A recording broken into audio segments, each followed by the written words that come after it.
I left my daughter for 4 years. Her grandmother instilled fear in her. When I returned, she did not recognize me. I came to take her back. I saw my daughter through a crack in the fence. And she didn't recognize me. Her hair was longer now, tangled at the ends, tied back in a crooked ponytail the way her mother used to do it. Same brown eyes. Same way of tilting her head when she was lost in thought, like the whole world was a puzzle she was trying to solve. I pressed my fingers against the wooden slats. She was maybe 20 feet away, sitting cross-legged in the garden, humming to herself and feeding a bird with a broken wing. And all I could think was, she doesn't know I'm her father. I hadn't seen Christina in 4 years. Not since the funeral. Not since the day the woman I loved was buried in a storm of black umbrellas and hollow condolences, while her mother, my daughter's grandmother, squeezed my shoulder like she wasn't about to rip my whole life apart. She told me to leave that day. Told me I wasn't fit to raise a child in my state. She said grief made men unstable. That I was too angry, too unpredictable, too much of a reminder of what Christina had lost. I thought she just needed time. But time turned into silence. Silence turned into hiding. And now, 4 years later, I'm looking through a goddamn fence at my own child like a stranger. She looked up for a second. My breath caught. And then, Christina, her grandmother's voice shrieked from the house. The girl jumped. The bird flapped. And my daughter disappeared inside. The fence was solid again. All I could do was grip the wood until my knuckles turned white and whisper to myself. I'm taking you home. The motel room smells like bleach and old smoke. I lie on the stiff mattress, staring at the ceiling fan spinning just off balance, thudding every few seconds like a heartbeat that's lost its rhythm. Christina would be 9 now. She was 5 when I last held her, her cheeks sticky with tears and strawberry jam, arms wrapped around my neck like she'd never let go. I remember the way she clung to me at the funeral, little fingers curling into my shirt like she was afraid I'd disappear next. But it was her who disappeared. Piece by piece. Day by day. It started with unanswered calls. Then letters returned unopened. Then CPS visits, fabricated complaints that made me look like a madman to the system. Her grandmother knew how to play that game. A retired school principal, respected in town, buttoned up and silver-tongued. She painted me like a broken man unraveling. The day I realized I couldn't fight her in court without thousands of dollars I didn't have, I sat in my truck outside a courthouse parking lot and wept like a child. I had already lost my wife. Then I lost Christina. And after that, I lost myself. Grief is a thief. But loneliness is a killer. It doesn't show up all at once, it creeps. A little more silence each day. Fewer people calling. The house getting colder, darker, more still. You start forgetting the sound of laughter. You stop buying real food. You stop answering when people knock. And when you've lost everything you love, you start to wonder if maybe you deserved it. There were nights I drank too much. Nights I punched the wall because it was the only thing that didn't walk away from me. Nights I sat in Christina's old room, staring at the toys she left behind, wondering how long it would take her to forget my voice. Maybe she already had. That thought hits me hardest. I remember one night, I had just gotten home from working a double shift, and I found an old voice memo on my phone. It was her, maybe 3 years old, singing, "You Are My Sunshine," in her tiny, off-key voice. I dropped the phone. Cried on the kitchen floor for 2 hours. Sunshine. That's what I used to call her. Now I'm just some shadow lurking behind a fence. The man she's probably been warned about. The man she's told to fear. Her grandmother made sure of that. She's been poisoning Christina's mind against me, planting stories like seeds, feeding them with fear and confusion. I know how she works, sweet on the outside, but underneath. Cold. Controlling. She always hated me. thought I wasn't good enough for her daughter. And when Rachel died, she finally had a reason to act. She said she'd protect Christina. But love doesn't look like locked gates and whispered lies. I sit up in bed, rubbing my eyes raw. I didn't come back just to visit. I came to bring her home. I know it sounds insane. I know how it looks. A man showing up after 4 years, talking about rescuing his daughter like some cowboy in a bad movie. But this isn't about revenge. It's not about rage. It's about a little girl who deserves to know the truth. To know her father didn't leave her. To know she was never unwanted. Tomorrow, I'll watch the house again. Map her routines. Look for cracks in the routine her grandmother's built like a fortress. I don't have a plan yet. But I have resolve. And sometimes, that's enough to start with. Before I sleep, I pull out the only picture I have left, Christina, age 5, sitting on my shoulders at the zoo. She's laughing, mouth wide open, sun behind her like a halo. I trace the photo with my finger. Hang on, sunshine, I whisper. Daddy's coming. It's the 3rd day of watching the house, and something's off. Not just with Christina. With everything. I park 2 streets over, same spot each day, behind the old laundromat where no one looks twice at a rundown pickup. I walk a wide arc through backyards and alley fences, moving slow, keeping to shadows. I'm not stupid. If they see me snooping around too close, it's over. At 8:03 a.m., the back door creaks open. Right on schedule. Her grandmother steps out, perfectly pressed skirt, cardigan, and that damn clipboard. Every morning, she marches Christina to the side garden for what I assume is outdoor learning. She runs her like a private boarding school of one, math drills, vocabulary lists, and God knows what else. No joy. No friends. Just a prison disguised as routine. Christina follows behind, eyes low, arms tucked in like she's trying to make herself smaller. That's the part that guts me. She was never that small before. She used to run everywhere. Used to laugh so hard her juice would come out her nose. She used to beg for butterfly clips in her hair, make me braid it lopsided, then twirl like a princess in her mismatched socks. Now she barely speaks. Her voice is a whisper. Her shoulders droop like she's always expecting to be corrected. And her grandmother? She watches like a hawk. Always watching. Even when she smiles, it's a performance. Her eyes are sharp. Calculating. She knows someone could be out there. I'm starting to think she knows I'm out there. 2 nights ago, I saw a new padlock on the back gate.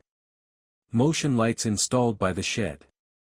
There's even a second camera above the garage now, poorly installed, but just enough to see someone approach the side yard.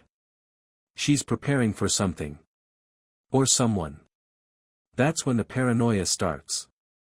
Last night, I went back to my motel after dark. Just before I turned into the lot, I spotted a dark sedan parked across the street with the engine running. Tinted windows. Lights off. Didn't move when I passed. I turned around and came back an hour later. It was gone. Coincidence? Maybe. But maybe she's got someone watching me too. I don't sleep much now. When I close my eyes, I see Christina's face, the way she flinched when her grandmother raised her voice yesterday. The way she dropped the watering can and immediately apologized like she'd broken something sacred. I've seen that kind of fear before. In war zones. In shelters. It doesn't grow in normal homes. I don't want to believe she's hurting her. But I don't not believe it either. My mind spirals at night. I think of every possible scenario. What if she's locking Christina in her room? What if she's manipulating her, saying I'm dead, or dangerous? What if she's punishing her every time she mentions me? That would explain the fear. The silence. Hell, what if Christina doesn't even remember me at all? That question keeps echoing louder each day. This morning, she dropped a book during her lesson. I watched as she knelt to pick it up, and for a brief second, her eyes met mine, through the slats, across the yard. I held still. Didn't blink. Didn't breathe. And in that second, I swear something flickered. Recognition. Curiosity.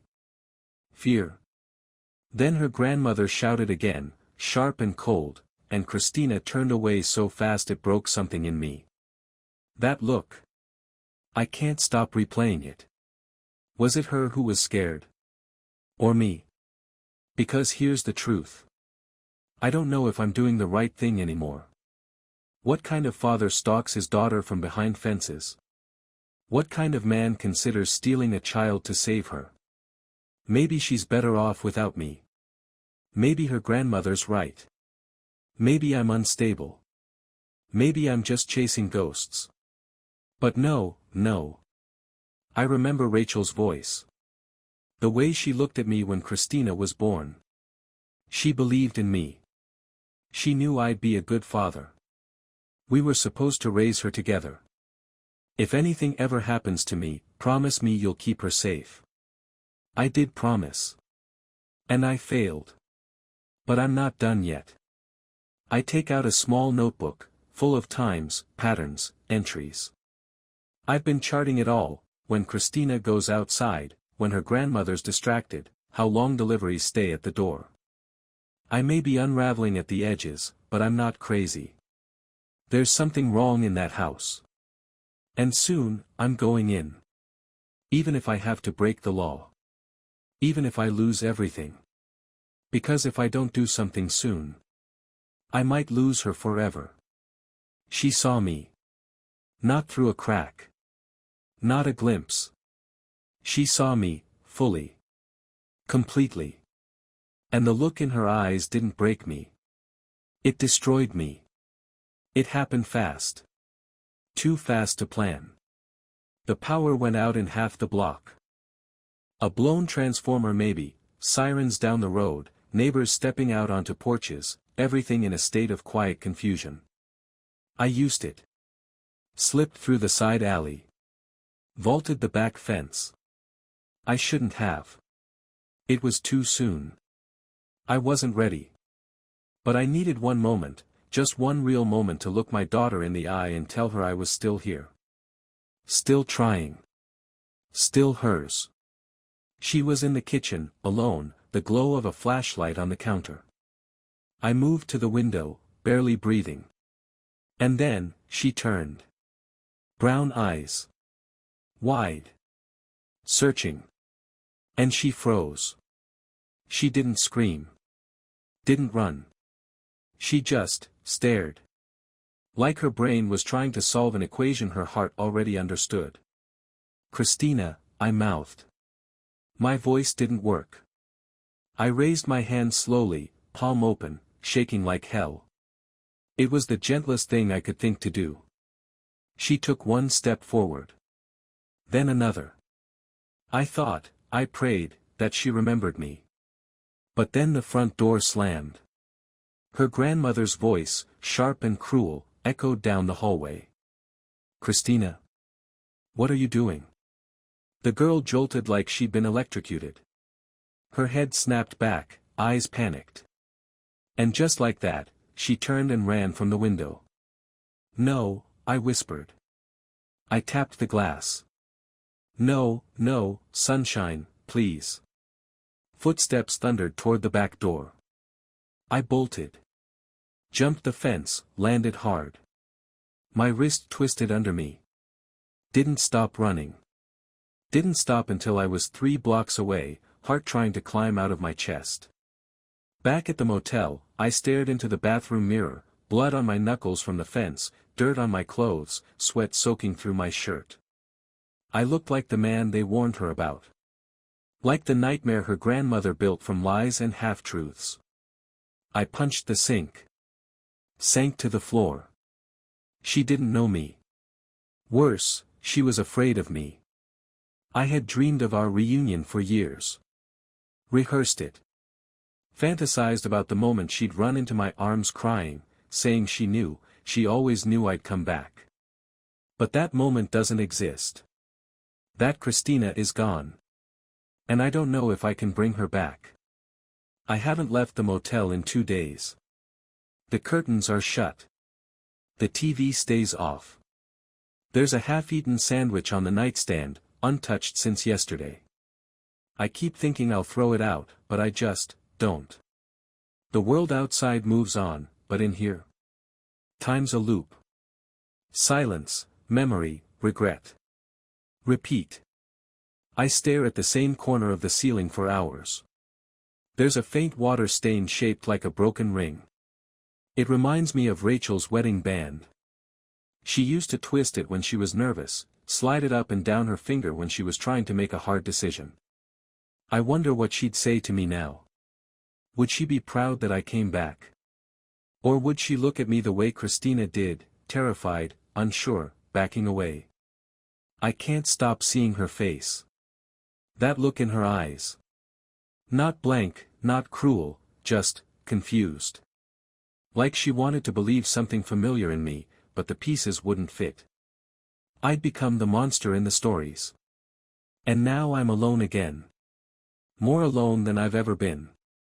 I pulled out my phone last night and scrolled through the photos. Most are blurry. A few are priceless. Rachel laughing in the hospital bed, Christina curled up on my chest in the first hour she ever breathed. There's a video too. It's short. Maybe 12 seconds. I didn't even know I still had it. Christina, age 4, dancing barefoot in the backyard. Summer sunlight cutting through the trees. Rachel in the background, laughing, calling her twinkle toes. And me, just behind the camera, whispering, "Look at you, sunshine. You're magic." I watched it 12 times. Cried harder each time. Then I nearly deleted it. Almost convinced myself it would be easier not to remember. But I couldn't. Not yet. Not while she's still in that house. And that's what hits me the hardest, she's still there. I ran. I left. I disappeared after one bad moment, and now Christina's still trapped, still confused, still alone. I failed again. This motel room has become a mirror. It shows me everything I hate about myself. The cowardice. The self-pity. The waiting. But something's changing in me, too. A quiet kind of clarity. Not anger. Not yet. Just a growing ache that says, if I don't try again, I'll never forgive myself. And neither would Rachel. I stand up. Turn the lights back on. Wipe the fog off the mirror. My eyes look tired. My jaw's bruised. There's a cut across my cheek from the fence. But under all that, there's still a father. There's still fire. She may not remember me. But I remember her. And I will not disappear again. I went back. Not out of hope this time. Not out of longing. I went back with a fire in my gut and nothing left to lose. The decision came in the middle of the night, no flash of brilliance, no perfect plan. Just a moment of rage so pure it burned straight through the grief. I couldn't sit in that room one more second, letting her grow up thinking I abandoned her. Letting that woman rewrite our story. I'm done watching. Done waiting. This time, I didn't sneak. I walked right up the driveway. Knocked on the door like a man with a right to be there, because I do. It took 10 seconds before the curtain shifted. Another 5 before the lock clicked. And when her grandmother opened the door, she didn't look shocked. She looked ready. Her eyes narrowed like a snake about to strike. Still in her pressed blouse, hair neat, not a bead of sweat out of place. "Well," she said, with venom-sweet calm. "I was wondering when you'd finally stop lurking like a stray dog." I stepped forward. "Where's Christina?" "You don't get to ask questions here," she snapped. "You show up after 4 years, for years of silence, missed birthdays, trauma, and you think you can just take her back. Don't twist this, I growled. You know damn well I didn't leave by choice. You took her from me. I protected her, she hissed. From you. From your rage. From your spiral.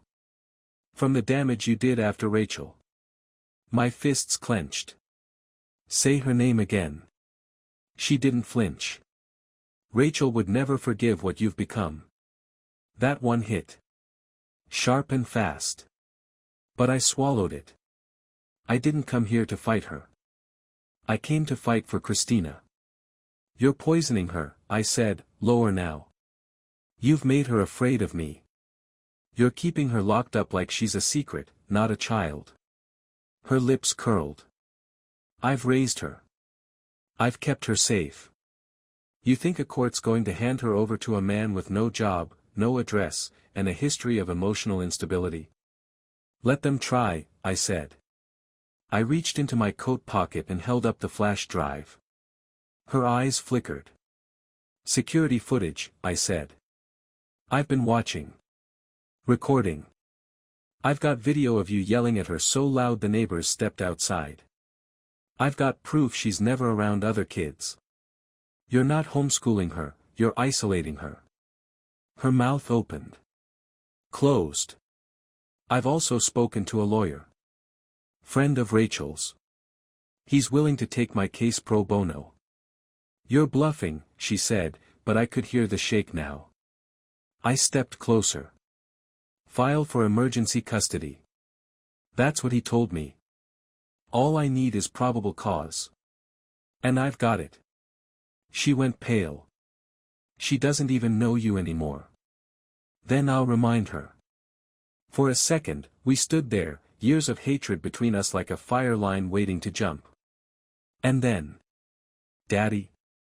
The voice behind her stopped my heart. I leaned sideways just enough to see. Christina. In the hallway. Barefoot. Pajamas. Hair messy. Eyes wide. I stepped back. Hi, sunshine, I said, barely breathing. She stared. A flicker of something behind her expression. Recognition. Hope. Fear. Then her grandmother turned and barked, "Go upstairs, now." Christina flinched. "No," I said, louder. "No more hiding." She looked at me.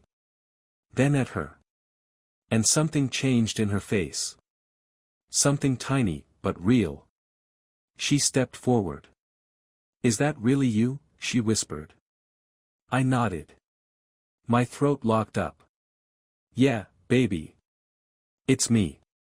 Her grandmother reached for her arm. "Don't," I said, and the steel in my voice stopped them both. Christina looked back at me. Her eyes filled with tears. And she didn't run. She didn't speak.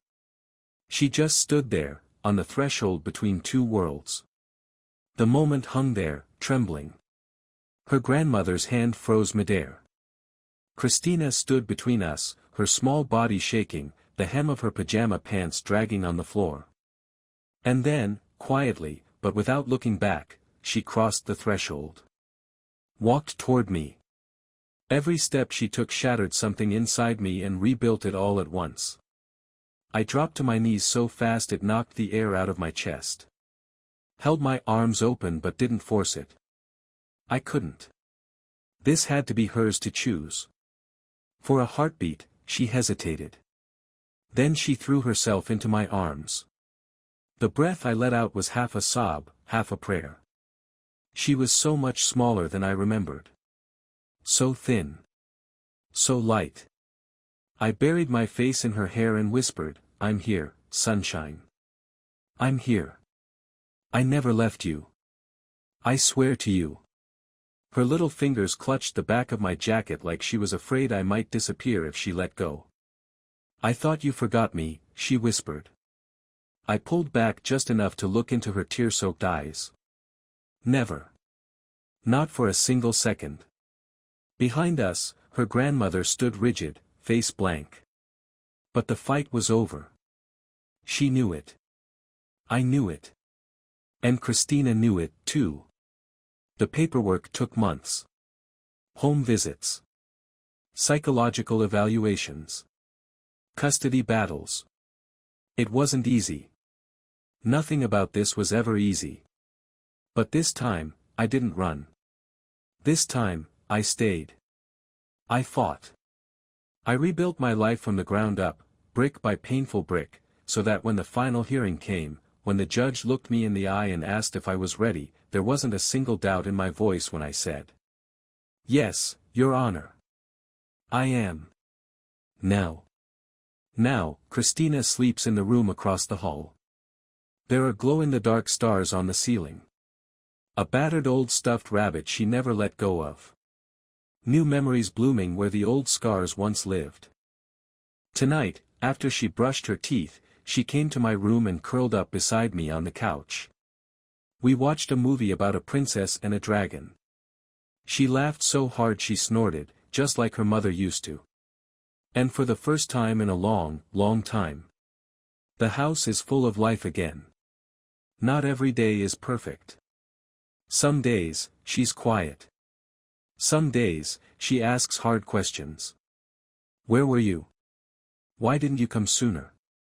I tell her the truth. Every messy, painful piece of it. And she listens. And sometimes, when the nights get heavy and the old fears come creeping back, she falls asleep in my arms the way she did when she was tiny. She's learning to trust me again. And I'm learning to forgive myself. I kiss her forehead tonight before carrying her to bed. "Good night, sunshine," I whisper into her hair. And she murmurs back, half asleep, the words I thought I'd never hear again. "Good night, Daddy."